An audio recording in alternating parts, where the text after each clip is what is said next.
It's a very, very painful experience for targeted parents. Short of the death of a child, this is the worst thing that can happen to a parent. Your child could turn on you or simply refuse to visit you, say, I hate you, I'm afraid of you, even though you've done nothing wrong, because they are enmeshed with the other parent who has manipulated them to do that. So the short answer is don't marry a narcissist because, and I know that's a little flip, but people with a certain type of personality disorder, typically narcissistic personality disorder or borderline personality disorder, these are people who are exceedingly charming when you're dating them and they're courting you. It can be very enthralling to be in a relationship with somebody like that, but people with certain personality types have a very difficult time valuing somebody who has rejected them. So if you get into a relationship with them and then the relationship ends, this is a person who's going to turn on you. They devalue people who no longer make them feel good about themselves. And so they're likely to make it hard for you to have a relationship with your child. So in my research, I've identified 17 primary parental alienation strategies. They're sort of the hit parade of things to don't do yourself so that you're not an alienating parent, so you're not undermining your child's relationship with the other parent. And these are 17 behaviors that if you see the other parent doing or you sense that the other parent is doing, you need to know about them.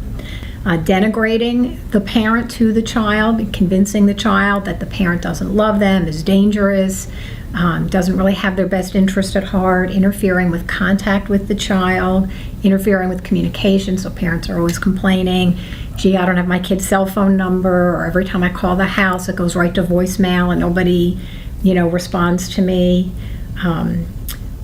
Referring to the other parent by the first name, so all of a sudden, your other parent is referring to you, to the child with your first name rather than saying mom or dad. So I know that seems like a little thing, but it's actually very powerful because it's telling the child that other parent, they're not really important. They're more like a friend or a peer. They don't have any special role in your life. Referring to a new partner as mom or dad, sort of telling the child or conveying to the child that this new person is like the replacement parent. Withholding information, so not telling the parent when there's a doctor's appointment or a soccer game so that parent can't be involved and be a part of the child's life. So those are the kinds of things. One of the things that's very important is to hold yourself to the highest standard. Even if the other parent has said to you, I'm not going to be there, we're going to be in Puerto Rico, we're going out to the country, we're not going to be around this week, and you show up, because sometimes those are actually traps to make it look to the child like you don't care. Well, gee, we were here and dad didn't show up. How will this impact on my court case? How will this look to the judge? So never threaten, especially if you're a man. Do not threaten the mother of your child, because it's very easy, unfortunately, to get temporary restraining orders. So then you absolutely will not have contact with your child. Do not use physical punishment with your child. Even if you're married, you have the luxury of using corporal punishment. Once you're divorced and alienation is sort of out there, you have to use more sophisticated parenting techniques. Another thing is don't take it out on your child. It's very hard. Alienated kids are cruel, they're nasty, they're entitled, they're arrogant, they can be just cold.